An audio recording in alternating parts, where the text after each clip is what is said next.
그 왜 북한에서 하는 홍보 자료나 뉴스 보면은 막 차력쇼 하잖아요. 김정은 위원장 지켜볼 때 막 특수한 사람들이죠. 막 이래가지고 막 병으로 찌르고 막 벽돌 깨고 막 그런 막 다부진 몸의 그런 병사들은 그런 거는 진짜 8만 명 중에 진짜 뭐 한 800명이나 있겠나? 뭐 800명도 없을 것 같은데. 근데 이제 내가 나갔을 경우에 개죽음 당할 게 뻔한데 내가 뭐하러 열심히 싸워? 그렇게 자기 목숨을 보존하는 쪽으로 이렇게 더 하지 않을까요? 나 같아도 저 같아도 그렇게 할 것 같은데. 그 뭐 저도 그럴 것 같아요. 저는 도망칠 것 같아요. 아니 그러니까 그런 이야기가 있더라고요. 도망친다든지 타령하는 타령을 한다든지 그리고 이제 전투에 기피한다든지 이런 사람들을 그 사살하는 사용조가 생겼다는 거예요. 이제 사실은 현대전을 경험하는 거거든요.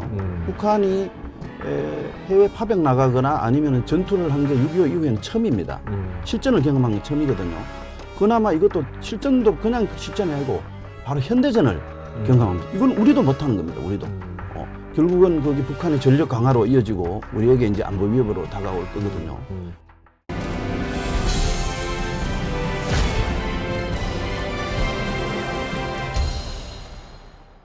이번에 그 북한에 간 그 병사들 모습이 간간히 이제 외신을 타고 이렇게 좀 들어왔어요. 굉장히 러시아 병사에 비하면 키도 왜소하고, 그렇죠. 그렇죠? 덩치도 막 자그마하더라고요. 네. 그러니까 비교해 보니까 걔네들이 이제 러시아군 병사인 것처럼 위장해서 군복 입고 이렇게 이제 총 들고 싸울 수 있는데 그 간 병사들도 북한에서 보면 최정예급일 거 아니에요. 그냥 뭐 대충 보병 사단에 그냥 대충 있는 병사들을 보내지는 않았을 거 아니에요. 그렇죠. 그래도 뭐 북한을 대표해서 내보냈는데 군을 북한 군을 대표해서 나갔는데 그렇게 일반 부대 그냥 뭐 후방에 있는 부대에서 그냥 너 나와 막 이렇게 그냥 가진 않았겠죠. 네, 뭐 지원을 받거나 그렇죠. 그러지는 않는 거 아니에요. 뭐 그 우리가 지금 알려진 거는 뭐 폭풍 군단, 뭐 11군단이라고 하지 않습니까? 영화 시리에서 예, 맞습니다. 그 저기 예. 최민식이가 연기했던 예. 특수부대. 근데 특수전. 제가 그 영상을 보면서 뭐 그렇게 체격이 왜소하다고 생각하지는 않았어요. 오, 그래요? 예. 왜냐면 북한 입장에서는 체격 괜찮은 사람들이에요. 그 사람들이. 예. 왜냐면 북한 자체가 이제 기준이 좀 낮잖아요. 뭐 48이면 군대 나가지 않습니까? 1m 48이면 군대 나가는데 그 친구들은 그래도 키가 좀 있고 체격도 있는 거예요. 그렇게 한 1m 60에서 70을 근데 못 이제 이게 그렇죠. 보통 예, 예. 러시아나 이런 이제 사람들한테 비교하니까 좀 작아 보이고 전체적으로 뭐 영양 상태나 이런 것 때문에 체구가 작고 그다음에 또 거기 지금 한 18세부터 이제 입대를 하잖아요. 그렇죠. 예. 그러면 대개 지금 한 젊겠네요. 18세에서 한 20대 초반 요런 이제 그기 때문에 얼굴도 앳돼 보일 수밖에 없고요. 예. 우리가 또 서양 사람들보다는 좀 앳돼 보이잖아요. 예. 그래서 그렇게 단순 비교하는 데는 조금 무리가 있다고 봅니다. 저도. 그러나 이제 어쨌든 그 북한 병사들이 상대하는 러시아군은 일단 기본적으로 그렇죠. 북한 피지컬 병사들보다 자체가 음. 다르죠. 그 이제 이 육박전이라 그러잖아요. 이제 그렇죠. 이 그게 몸 부딪히면서. 붙으면 그냥 바로 깨지는 거 아닌가. 그렇죠. 아무래도 뭐 아무리 뭐 특수부대에 있다고 해도 특수부대에 뭐 폭풍군단이 뭐 10만 명, 8만 명으로 알려져 있지 않습니까?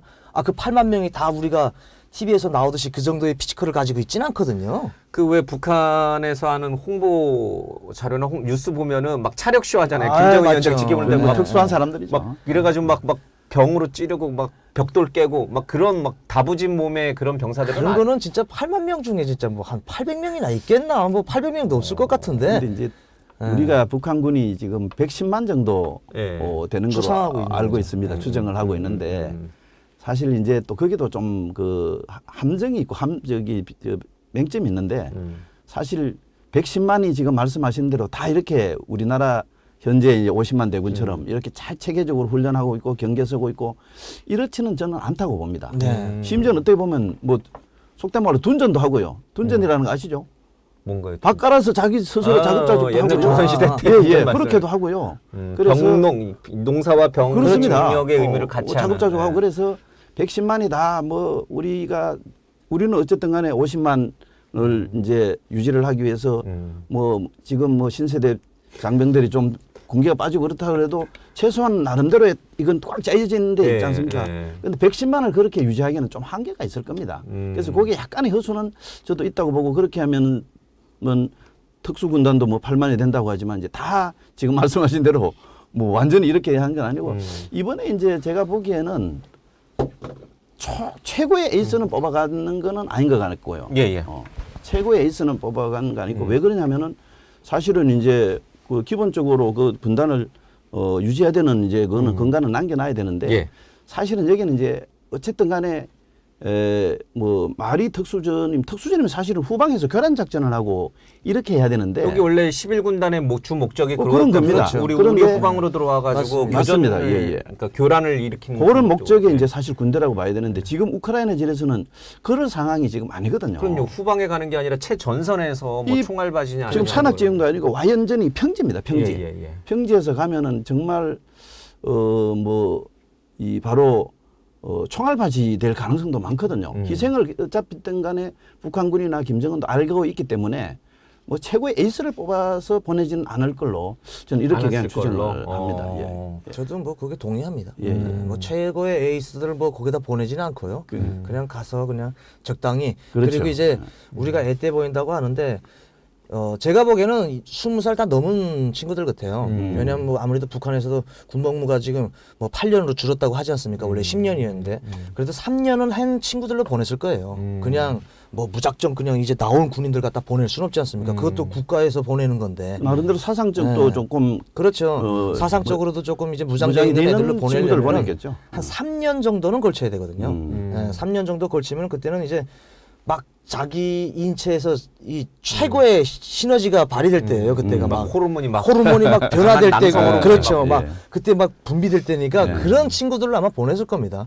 죽음을 무서워하지 않는 네, 친구들로. 그게 정확할 것 같습니다. 우선 죽음을 무서워하지 않는 이게 굉장히 중요한 포인트가 아닌가 저도 그렇게 생각이 죽음을 듭니다. 두려워하지 예, 않는 예. 그렇죠. 그 정도 이게 이제 예. 군대에 이제 경험이 있는 그런 친구들을 예. 보냈을 것이다. 근데 뭐 아까 이제 육탄전 얘기도 했습니다마는 사실 뭐 현대 전쟁에서 육탄전 벌일 일이 뭐 얼마나 있겠습니까? 그렇죠? 다 이제 포로 왔다 갔다 하고 미사일로 때리고 그러면서 많이 이제 그냥 한번 얼굴도 못 본 그렇죠. 적군 얼굴도 그렇죠. 보지 못하고 죽는 예, 경우가 예. 다반사니까. 그래서 사실 북한군 파병간 북한군의 덩치가 왜소하다 이거는 큰 문제는 되지 않는 것 같고 문제는 이제 전투 기술인데 네.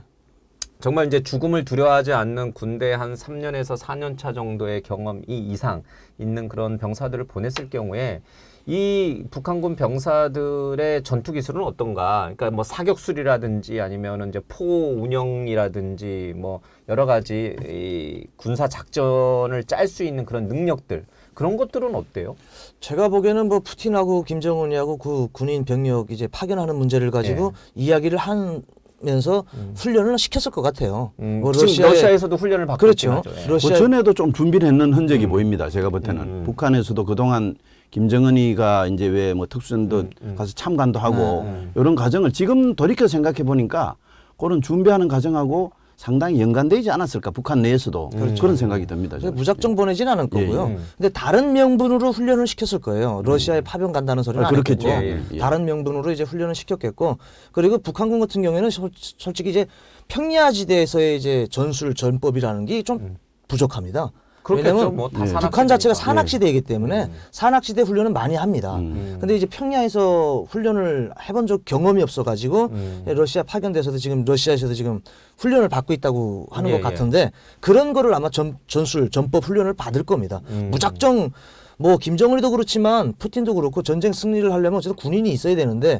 총알바지라고 해서 무작정 그냥 내보내면은 그건 아니지 않습니까? 그것도 뭐 전략과 전술이 있어야지. 뭐 어쨌든 죽는 한이 있더라도 그렇기 때문에 훈련을 러시아에서도 아마 많이 시킬 겁니다. 평야 전술에 맞게끔. 근데 그게 이게 참 훈련을 받는다 해서 단기 속성 과정으로 훈련을 받는다고 그렇죠. 해서 바로 그런 러시아 평야지대라든지 또 러시아가 주는 어떤 무기 체계에 바로 적응을 해가지고 막 뛰어난 일당백의 강한 병사가 되느냐 그건 아니잖아요. 그건 그렇게 절대로 될 수 없죠. 그러니까 그러면 굉장히 낯선 지역에 왔고 또 낯선 무기, 낯선 음식을 먹으면서 싸워야 되는데 그 병사들의 사기는 그게 과연 막 정말 분기탱천에서 우크라이나 놈들 저 자본주의 놈들 다 죽여버려야겠다 이렇게까지 그런 사기가 올라가지는 않을 것 같다는 생각이 지금 전체적으로 이제 그 기조를 보면은 그 자체 독립부대는 아닐 것 같고요. 러시아군하고 러시아군하고 이제 병합해서 아마 투입될 걸로 보입니다. 뭐 그렇게 되는 이유는 이제 여러 가지가 있겠습니다. 우선은 자체적으로 독립부대를 운영하면서 먹이고 입히고 재우고 뭐 이거 할 능력이 되지 않고요. 그다음에 또 어떤 점이 있느냐 하면은 이제 현재는 위장이 돼 있지 않습니까? 뭐 지금 말씀하신 대로 용병식으로 가 있는 건데 이제 그렇게 섞여서 이제 싸우다 보면은 예를 들어서 뭐 이제 사망자가 생기고 뭐 그렇더라도 이제 러시아에도 이 우리나라 사람들하고 비슷한 그 저기 몽골계가 사실 좀 있습니다. 예. 뭐 고려인들도 있고요. 예, 고려인들도 예. 있고요. 또 몽골계 그 저 소수 민족들도 있고 이렇게 이제 섞여서 하다 보면은 위장이 될 수가 있는 측면이 또 있을 겁니다. 그리고 또 현재 이제 뭐 10,000명까지 간다 하지만은 당장 그걸 갖고 독립된 뭐 부대를 꾸려서 투입하기에는 전술이나 전력 면에서도 뭐 생소하고 그래서 거의 아마 이제 혼합병으로 싸울 것 같은데 그랬을 경우에 이제 우선은 어떤 사명감이라든지 이런 데 이제 아무래도 떨어질 수밖에 없고요. 예. 그리고 또 그 최근에 영상 같은 데서도 나오던데 러시아가 원래 중국 사람, 중국군 원래 굉장히 경멸합니다. 역사적으로. 그래서 지금 이 북한군도 중국군, 중국식인처럼 이렇게 약간 경멸하는 이런 이제 분위기가 조금 또 있습니다. 러시아는 사실 아시아라고 보기는 어렵고 유럽이라고 그러죠. 그러니까 이게 슬라브족 자체가 뭐 다 외형이라든지 뭐 체구라든지 이게 다 백인에 가까운 원래 특히 중국 사람들을 좀 경멸하는 그런 그 분위기가 있는데요. 이제 최근에 보니까 뭐 영상에 보니까 이 이제 북한인하고 나머지 그 소수민족들 뭐 브리아트인이라든지 이 소수민족들을 구분하는 전단 이런 것도 이제 돌아다닌다 이러던데 저는 이제 이거를 소련 당국에서 아니 러시아 당국에서 저도 자꾸 소련 얘기가 나오는데 러시아 당국에서 만들어지는 않았을 것 같고요. 아마 이제 이 러시아 그 소수민족들 그다음에 또 북한군들 이렇게 섞여서 예를 들어 싸우거나 할 경우에 사실은 어쨌든 간에 북한군은 이질적이지 않습니까? 그러면은 뭐 그건 제 상상일지 몰라도 정말 위험한 상황이고 여차하면은 러시아 사람들만이라도 살고 북한군은 헌시작처럼 버릴 가능성도 배제할 수 없다고 봅니다. 아니, 실제로 그런 영상이 하나 공개됐어요. 물론 이제 진위 확인은 좀 어렵긴 한데 러시아 이 장갑 차량이 이렇게 가다가 북한군으로 추정되는 병사들이 막 쫓기는데 막 쫓기고 있는데 처음에 이렇게 이제 데리러 가는 것처럼 보이다가 그 우크라이나 군의 공격이 거세지니까 방향을 완전히 틀어가지고 봤습니다. 저쪽으로 가버리고 북한 병사들을 버리고 슉 가버리는 그런 영상이 공개가 돼서 야 이게 우려했던 대로 이 러시아 군이 북한 병사들을 진짜 총알바지 내지는 자기네 동료 병사로 생각 안 하는구나. 당연히 저는 동료 병사라고 생각하지 않을 거로 봅니다. 러시아 군이 생각하지 않고 뭐 러시아 군은 그래도 북한처럼 완전히 이제 폐쇄돼 있고 그런 사회가 아니고 이 정보가 다 어느 정도 공개돼 있고 하는 상황에서 쟤들이 왜 온 거를 알 거 아닙니까, 그죠? 그렇죠. 알기 때문에 그 상황에서 뭐 정말 와서 좀 고맙다 이런 생각보다는 잠깐 깔보고 또 귀찮은 것도 마찬가지니까 말도 안 통하고 뭐 이런 게 조금 있으면서 거기에서 아무래도 이 좀 갈등이 생기고 그렇게 뭐 자체 독립군으로 어떤 뚜렷한 명분을 가지고 하는 것보다는 사기적인 측면이나 이런 거는 아무래도 떨어질 수 않을까 이런 생각이 듭니다. 그러니까요. 그런 상황이라면 북한 병사 입장에서 보면 아니 내가 목숨 걸고 싸울 이유가 있어? 내 목숨을 유지하고 보존하는 게 더 중요한 거지? 아니 러시아 놈들이 나 무시하고 그 무기 체계나 이런 것도 좀 맞지도 않고 또 지형도 우리가 훈련받았던 산악 지형이 아니라 평야 중심이면 내가 나갔을 경우에 개죽음 당할 게 뻔한데 내가 뭐하러 열심히 싸워? 나 안 싸울래? 그러면서 뭐 이렇게 총 쏘는 척하고 숨어 있거나 아니면 그쵸? 은폐 엄폐 위주로 이렇게 훈련을 아니 전장터에서 맞짱 뜨면 그렇게 자기 목숨을 보존하는 쪽으로 이렇게 더 하지 않을까요? 나 같아도 저 같아도 그렇게 할 것 같은데. 그래 뭐 저도 그럴 것 같아요. 저는 도망칠 것 같아요. 그러니까 도망치는 타령하고 도망치는 게 낫지. 그래서 뭐 그런 이야기가 있더라고요. 북한에서 이제 파병한 군인들에게 이제 사형조라고 만들었다고 합니다. 사형조. 이번에 이제 러시아에 파병한 부대 안에 사형조라고 또 생겼다고 합니다. 그러니까 이탈하는 사람들. 그러니까 이 친구들도 그런 거죠. 아니 태어나서 처음으로 첫 해외 경험을 왔는데 전쟁터인 거예요. 그게 바로. 아니 우리가 흔히 가면은 첫 해외 여행을 간다고 하지 첫 전쟁터로 나간다는 소리는 안 하지 않습니까? 근데 처음으로 해외를 나왔는데 전쟁터인 거예요. 그러다 보니까 이 사람들도 아니 긴가민가한 거죠. 아니 내가 뭐 20대까지 살아가지고 갑자기 나와 전쟁터에서 여기서 왜 죽어야 되는 거지? 라는 무엇을 생각을 위해 하면서 죽는 그렇죠. 거지? 그러면서 이제 갈팡질팡하는 군인들이 있는 것 같아요. 그러다 보니까 사형조라는 걸 만들어 가지고 전시 전쟁하면서 도피한다든지 뭐 도망친다든지 탈영을 한다든지 그리고 이제 전투에 기피한다든지 이런 사람들을 그 사살하는 사형조가 생겼다는 거예요. 그만큼 제가 보니까 러시아에 파병된 북한군 내부도 좀 심각한 것 같습니다. 예. 그러다 보니까 이제 사형조까지 생겼지. 그 전쟁 시기에는 이제 아무래도 북한에서도 이제 그 병사들에 대해서 이제 전시법이 적용될 겁니다. 그 전시법이 적용되면 바로 그냥 그 자리에서 사살해도 무관하거든요. 근데 이 전시법에 따라서 이 사람들이 사형조라는 사람들은 전쟁에 참여를 안 합니다, 또.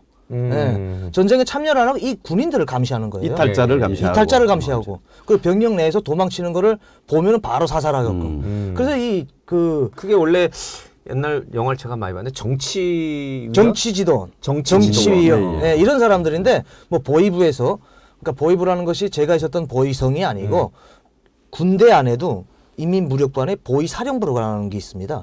거기에서 이제 정치위원과 이제 같이 손을 잡고 그런 사람들을 사용을 하는 걸로 알고 있는데 그 사람들은 아무것도 안 하고 그 해외 처음 나가니까 인터넷 시대잖아요. 핸드폰만 본대요. 요즘 그 사람들은.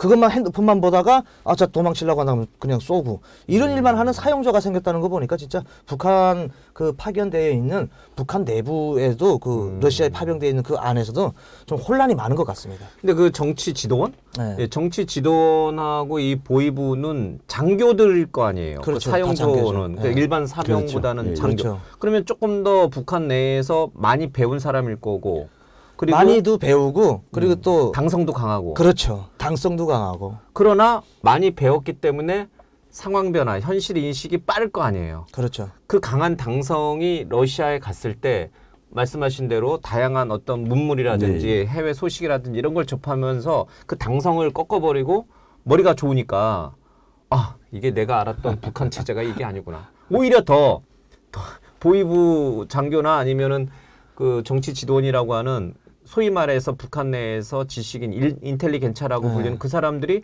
더 빨리 마음을 변심해가지고 탈영할 수도 있는 거고. 그건 진짜 그런 일이 일어났으면 좋겠어요. 진짜 네, 한 명 한 그 지휘관들이 한 개 중대를 다 데리고. 예. 근데 그게 가능할 것 같아요. 안 될 것 같다는 게 뭐냐면 이 사람들도 뭐 다 접할 거 아닙니까? 근데 이제 우크라이나 대통령 젤렌스키가 뭐라고 했습니까? 북한 포로들을 잡으면은 러시아에 이제 자기네 포로들과 교환하갔다고 했어요. 그렇죠. 그럼 뭐 누가 우크라이나로 가겠습니까? 어디로 이 사람들이 어디로 갈지 모르는데 전시 상황에서는 우크라이나로 갈 수밖에 없는데. 탈영을 해서 우크라이나로 넘어가도 그렇죠. 다시 또 러시아 다시 쪽으로. 러시아 쪽으로 와야 되니까. 그러니까 이거를 정확하게 뭐 우크라이나에서 뭐 넘어오면은 자유를 주겠다, 뭐 자유대한민국으로 보내겠다, 뭐 이런 명분이 있어야지 이 사람들이 뭐 집 단체로 오겠는데 그게 조금 애매하더라고요.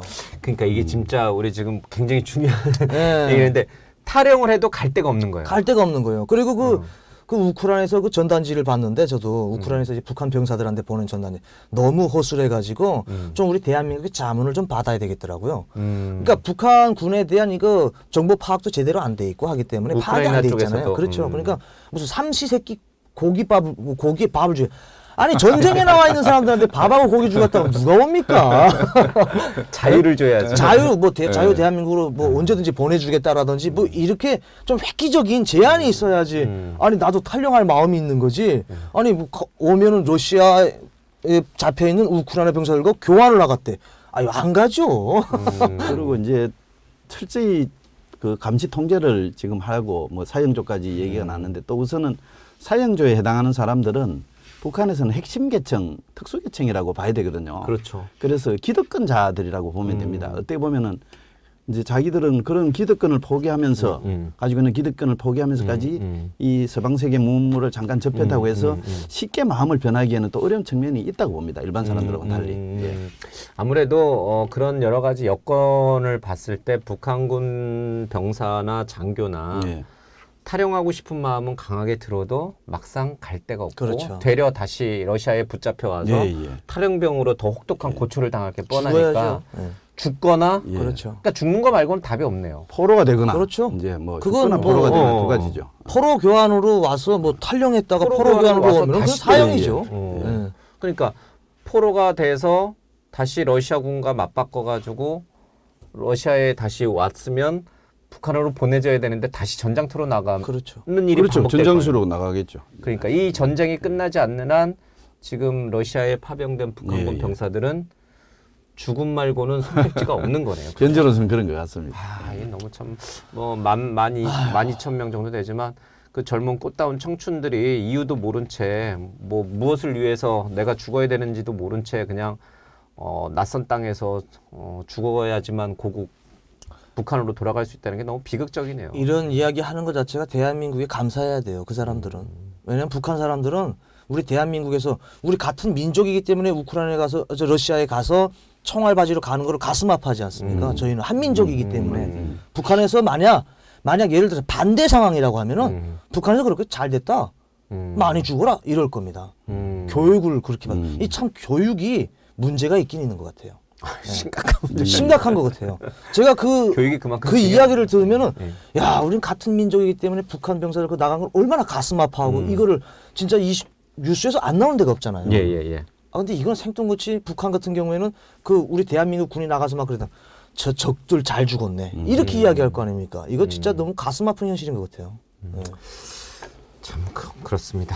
그 이제 북한군 병사 얘기를 조금 더 했는데 그 이제 지금 여러 가지 얘기 나오는 게 만약에 이제 우크라이나군의 포로가 됐을 경우에 러시아 병사와 이제 교환하는 러시아에 잡혀 있는 우크라이나군 병사와 막 교환하는 포로 교환하는 용도로 활용될 거다라고 하는데 사실 우리 입장에서 보면 우리 남한 입장에서 보면은 뭐 러시아에서 싸우다 붙잡힌 북한 병사 내지는 장교를 통해서 굉장히 중요한 여러 가지 군사적 정보를 얻을 수 있지 않을까. 북한의 전술 체계라든지 네. 또 북한 병사들의 그렇죠. 여러 가지 영양 상태라든지 예. 그렇게 된다면 예. 그런 것들을 확보할 수 있다면 우리 쪽에서 남한 쪽에 뭐 이제 국정원에 계셨지만 국정원 요원들이라든지 뭐 이런 이제 좀 소위 말해서 참관단이라고 하죠. 예, 이제 참관단을 우크라이나에 파견을 해서 포로가 된 북한 병사들 신문이라든지 아니면 정보를 캐는 거라든지 그런 거를 충분히 할 수 있잖아요.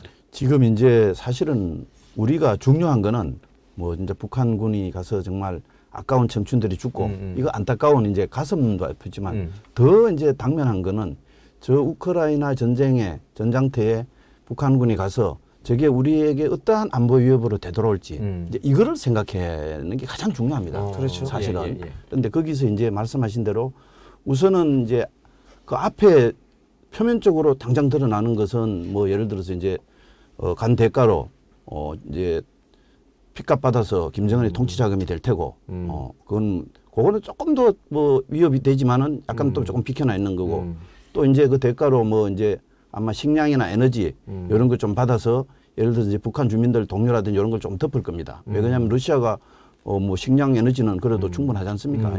예, 덮을 거고 그 다음에 이제 노리는 게 이제 북한의 현재 무기라는 게 뭐 숫자로는 굉장히 우리보다 앞서 있습니다. 예. 그런데 이제 전투기 이게 뭐 사실 2차 대전 때 쓰던 전투기 이런 거 그냥 있거든요. 뭐 이런 거 이제 무기를 현대화하는데 아마 이제 러시아의 도움을 받을 가능성이 있고요. 또 가장 이제 핵심적인 거는 군사 기술입니다. 군사 기술 중에도 핵 미사일, 그다음 핵 잠수함, 로켓 기술 이런 것들이 이제 얼만큼 대가로 이제 전파가 돼갖고 전수가 돼가지고 요게 이제 어떻게 한미 연합군에 한반도에 어떤 안보 위협으로 다가올지 이제 이거 굉장히 중요한 문제고요. 여기서 이제 더 나가서 더 봐야 될 거는 이제 사실은 현대전을 경험하는 거거든요. 북한이 해외 파병 나가거나 아니면 전투를 한 게 6.25 이후에는 처음입니다. 실전을 경험한 건 처음이거든요. 그나마 이것도 실전도 그냥 실전이 아니고 바로 현대전을 경험합니다. 이건 우리도 못하는 겁니다. 우리도. 이제 특히 현대전에서 요번에 두드러지는 게 이제 드론 같은 거 예. 이런 게 정말 어떤 게임 체인지가 되고 뭐 이렇지 않습니까? 이런 거를 어쨌든 간에 현장에서 이제 체험을 할 겁니다. 요게 이제 결국은 거기 북한의 전력 강화로 이어지고 우리에게 이제 안보 위협으로 다가올 거거든요.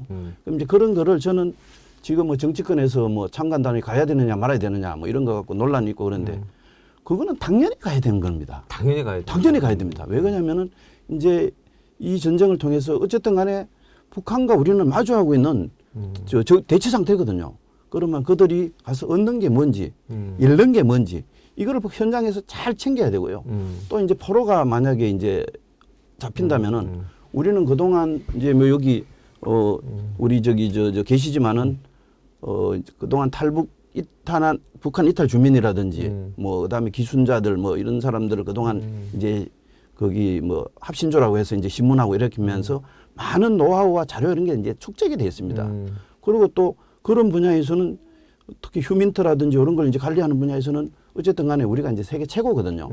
그러면은 북한이 어떤 그런 포로가 생겼을 때 우크라이나 입장에서 자기들 입장에서 봐서는 모릅니다. 그래서 우리가 우크라이나 입장에 어느 정도 도움을 주고 그다음에 또 대신에 우리가 거기서 이제 얻을 수 있는 것들 그거를 이제 잘 축적을 해나가고 우리의 어떤 그런 이제 북한이 우리에게 부담되는 부분을 예, 어떻게 예. 극복할 수 있을지 이런 거를 잘 활용하는 거 이게 굉장히 중요하다고 봅니다. 예. 그러니까 이제 우리 교수님은 이제 우리가 참관단을 예, 예. 우크라이나에 보내는 게 맞다. 당연하죠. 당연하다. 이제 예, 이렇게 예. 얘기를 하시고. 근데 어쨌든 국민 여론은 좀 부정적인 게 좀 많습니다. 우리가 그 우크라이나 전쟁에 개입해서는 안 된다. 그런 여론이 좀 압도적으로 좀 많기는 한데 어쨌든 참관단 정도는 무조건 보내야 된다는 이제 생각을 가지고 계신 분들도 좀 있고요. 근데 우크라이나 젤렌스키 대통령은 우리가 그냥 참관단 보내는 걸로 만족해하는 게 아니고 남한에 뛰어난 군사적 무기를 좀 지원해달라. K2 전차라든지 K9 자주포라든지 또 한국군이 갖고 있는 뭐 150mm 포탄이라든지 우리 한국이 갖고 있는 우수한 무기를 지원받아서 북한군 병사들을 살상할 경우에 물론 이제 그게 북한 병사들은 이게 남조선 무기인지 뭐 우크라이나 무기인지 알 리가 없죠. 그냥 죽으니까. 그렇죠. 근데 그거를 이제 밖에서 바라보는 우리 국민이라든지 또 북한 김정은은 알 거 아니에요. 남한이 우크라이나에다가 무기를 제공해서 우리 병사들을 죽였어? 이렇게 또 생각할 수 있는 거니까. 그렇죠. 그럴 경우에는 사태가 굉장히 좀 심각한 상황으로 갈 수도 있겠다는 생각이 들어요. 또 김정은이는 또 뭐라고 하겠죠. 또 뭐 좋은 선전거리가 되겠지. 그렇죠. 지들도 파병을 보내놓고서는 또 우리가 보내면은 무기를 보내거나 하면은 또 시비를 거는 거예요. 간에는 뭐 시비 걸려고 거는 게 아니고 지네 마음이 아닙니까? 근데 저는 뭐 글쎄 뭐 우리나라가 뭐 그건 뭐 위에서 다 알아서 하겠지만 뭐 그렇게 뭐 무기를 보내거나 뭐 우리가 이제 말씀하신 것처럼 어느 정도는 이제 가서 참관단 정도는 뭐 괜찮겠지만 의약품이라든지 이런 인도적인 차원에서 보내는 건 괜찮겠지만 뭐 그 살상할 수 있는 이런 것들을 공식적으로 보내는 거는 저는 제가 보는 눈에서도 합리적이지 않고 적당치 않다라고 저는 보거든요. 맞습니다. 그 여론이 압도적이에요. 우리 국민들. 아니, 그리고 제가 정부도 그것까지는 그러게요. 왜냐하면 뭐 우리가 2차 세계대전 때 뭐 우리 남북 전쟁 때 뭐 러시아에서 도와줬다면 그때 당시는 우크라이나가 우리하고 적관계입니다. 그렇죠. 그때는 소련이. 네, 그렇죠. 소련이었기 때문에 그렇기 때문에 우리가 거기에 뭐 특별하게 이렇게 도와줄 그 명분도 없습니다. 네, 그래서 인도적인 차원에서 침략 당한 사람이기 때문에 인도적인 차원에서 의제품이라든지 뭐 이런 정도는 괜찮은데 거기에 이제 살상할 수 있는 뭐 이런 무기들을 보내거나 하는 거는 조금 합리적이지 않다. 예, 예. 현재 정치 지형으로 볼 때 뭐 파병 얘기도 나오지만 그거는 불가능하다고 보고요. 그거는 국회 동의를 받아야 되고 그다음에 살상 무기도 현재 국민 정서상으로나 그다음에 정치적인 어떤 그런 분위기로 볼 때는 불가능하다고 봅니다. 아예 그렇게 하는 게 마음이 편합니다. 예, 예. 불가능하고 이제 되게 이제 그리고 또 뭐가 문제가 있냐면은 트럼프가 당선됨으로 해서 미국이 우크라이나 전쟁에서 어떻게 어프로치 하는 데 대해서도 아직은 맞아요. 조금 더 지켜봐야 됩니다. 그게 이제 제일 중요한 예, 변수가 지켜봐야 됐어요. 됩니다. 예. 그래서 만약에 이제 어떤 그 진전 여하에 따라서 뭐 젤렌스키 요구를 다 들어주지 못하겠지만 뭐 어떤 최대한 마지노선은 저는 이제 방어용 무기 같은 거, 전공2 같은 거 이런 거는 뭐 이제 가능하지 않으리라고 않겠느냐 하지만 요것도 아직은 좀 더 지켜봐야 되는 이런 이제 복잡한 국제 정치학적 국내의 어떤 그런 정서적 이런 거하고 다 접목돼 있다고 봅니다. 그러니까요. 우리가 이제 섣불리 예, 예, 뭐 먼저 이렇게 예. 무기를 지원하겠다 예, 이렇게 예. 할 필요는 그렇습니다. 없다. 예, 예, 예. 이제 북한 파병간 북한 병사들 입장에서 보면은 이 우크라이나 전쟁이 빨리 끝나서 다시 고국인 북한으로 돌아가는 것을 가장 원하고 있을 수도 있겠다.